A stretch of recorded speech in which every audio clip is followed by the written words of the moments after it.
Cal, do you have to do an ice bath after these games? It looks like you're moving around, stomping around. I had to battle too much in the second half, and I got to teach them how to win. And if that game were closer, we lose the game. You got to figure out who's got the courage to make free throws late in the game. When you're getting fouled, and you got to go up there and make free throws. Defensively, you just don't have letdowns when you're up 21 and you're ready to bury somebody, and you just start acting like it doesn't matter anymore. That's that old AAU high school stuff. In this thing, you get on a run going the wrong way, all of a sudden you look forward, you can't make a basket. You can't make it. I've been in this 30 years, so I've got to get through to them. I love the fact that Kevin started driving the ball. I thought Shea had a couple threes that he should have taken, that were open. I thought we passed out of the double team way better. I thought the first half for 20 minutes, man, I thought we were good. We had 20 minutes, we were really good. And what I've said is we probably can play about 25 minutes right now. At some point, we're going to have to get to play 40 minutes of basketball. But we just have breakdown after breakdown as soon as we get a little fatigued and the game gets going a little bit and the other team starts grinding. But it's expected when you're coaching young guys. But give Troy credit, they didn't stop. They've been in a bunch of close games already. I mean, they played Hawaii on the road, and it went to overtime, and they were down and came back in the end and had a chance to beat them and on the road. So they're not afraid to make shots. They missed a bunch of shots early, and then they started making them late. Questions? You guys didn't shoot many threes. Was the plan to go inside and use your size? No, I thought we passed up some threes, but I need Kevin Knox to drive the ball. I need him to get to the rim and not settle for threes. If the ball's driven in and out, shoot a three. If the ball is posted and it's kicked out, shoot a three. But we want to be aggressive, and we had some others that we could have shot, but we're trying to figure it out.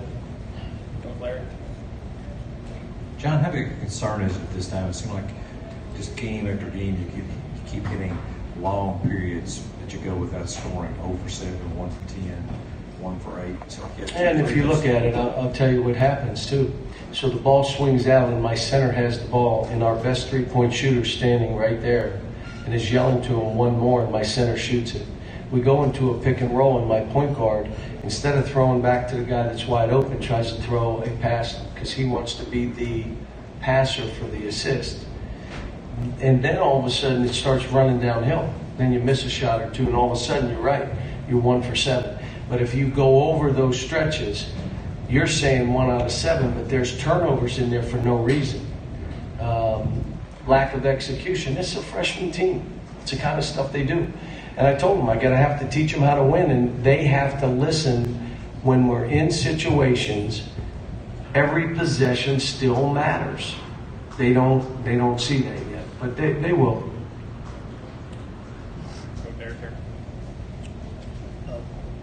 Cal, you guys had 15 offensive rebounds. Out-rebounded Troy 53 to 30. What did you think of the rebound effort? Okay. I thought our rebounding, especially in the first half, was outstanding. And we've been working on it. There are two things that have been an issue for us: rebounding the ball and turnovers. And again, you're talking about two guys having 7. Really, Shea and you have 3 guys having 10 turnovers on our team. The other guys aren't turning it over that much. The guys that are, we just got to tell them, you got to make stronger plays. If there are people in the lane, you got to stop. You got to make an easier pass. Is that the easiest pass you could have made? How about we just throw to this guy? I think we got better with our spacing, but we rebounded the ball and held them. I mean, the first half, I'm telling you, for 20 minutes, I told them, you played a great half. We're just not ready to play 40 minutes because they'll revert. They let go. They go back to their old ways, and that's the fight. And whether it's going to take a loss to a team that we should beat, and then they all get together and say we got to stop, I don't know. You're saying that, you know, we're looking at it like when there's a dry spell, someone has to step up and either make a basket, you ready for this, or get fouled. You can't throw your body in there and act like they're going to bail you out. Or it's got to be a shot we can rebound. Someone took a shot, it might have been Shea, that Nick ended up grabbing and sticking back. That's a good shot. Yeah, you didn't make it, but we rebounded it because you drew the defense. And I can't remember really who shot it. It might have been Quade, it may have been Shea, it may have been Hami. But you can't now like avoid, shoot a fadeaway, or you got to be strong with the ball. You got to make sure you stop the bleeding. We don't know how to do that right now. Again, the problem is like tomorrow. Like we can have a real practice tomorrow. We play Wednesday. I mean, so we got to get by this spell of games and get some time on the floor where we can work on stuff. Because right now we're trying to do it on the fly. It's hard. Cal, was Wenyon tonight a little closer to what? Better, you were hoping? but there were 2 or 3 plays that he reverted again. Like his energy, his rebounding, and making an open three. But then there was a time where he could have just thrown it to this guy, and he walked. Like it was kicked out to you. You swing it that way. Why'd you do that? That's the old I'm going to make a play myself. We had a bunch of those today. Again, guys trying to get theirs instead of just play the game and let it happen. And if it's one of those games where you're not on, okay, we'll just count on somebody else. You're not going to shoot as many. But they're not ready to be that yet, and it's understandable. They're a bunch of freshmen. You were talking about Quade Green looking for the assist, and sometime in the first half he shot 2 baskets in a row on 2 straight possessions, and you pulled him and you were telling him something on the bench. What were you coaching him up on, and what was the point of it? No, he made 3 baskets, and they were all terrific. It was weak side. It was on a kick back to him, and he made it. And he shot another ball, somebody got him a 3. And then he came down, and he could have passed it, and he tried to shoot a 4th ball. And he missed it. It didn't go in. I didn't take him out on a make. And I just said, are you trying to shoot every ball? These guys are getting you shots, now get them shots. It's the whole process of trying to get these guys to be a basketball team on defense and offense. How you can play to make the game easy for each other. When we go 1 for 10, how hard does it look for them? Well, you make it easy for us. And then you know what you do on defense? They're not going to drive it from 18 feet and shoot a layup. You make it hard for them. And when we made it hard for them, they struggled to score. When we made it easy, they shot layups or threes. But folks, this is going to be a process. It's going to be step at a time. I wish I had 4 or 5 practice days to say, okay, now we're going to zero in on this. We don't.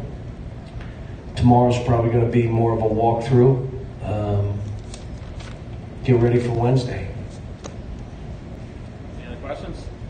Yeah, it's the first time the kids have played 20 minutes though. So like the first half and like the second half, is this in an odd way maybe slight progress? No, we did in the first half, but again,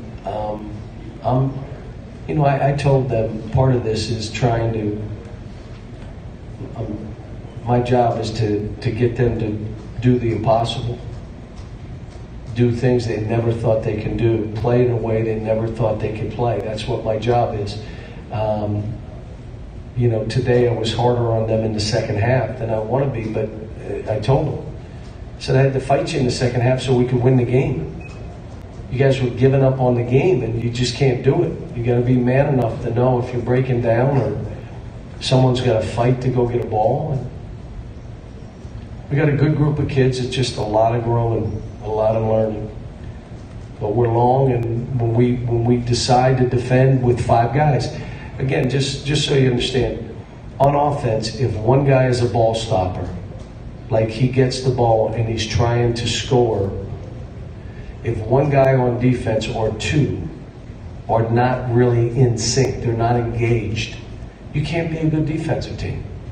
And they have to understand they owe it to their teammates to be engaged on defense and make it easy for each other on offense by spacing, by hard cutting, by sprinting the floor, creating good shots, setting good screens, get a guy a shot. Hard to set a screen when you're looking at the ball.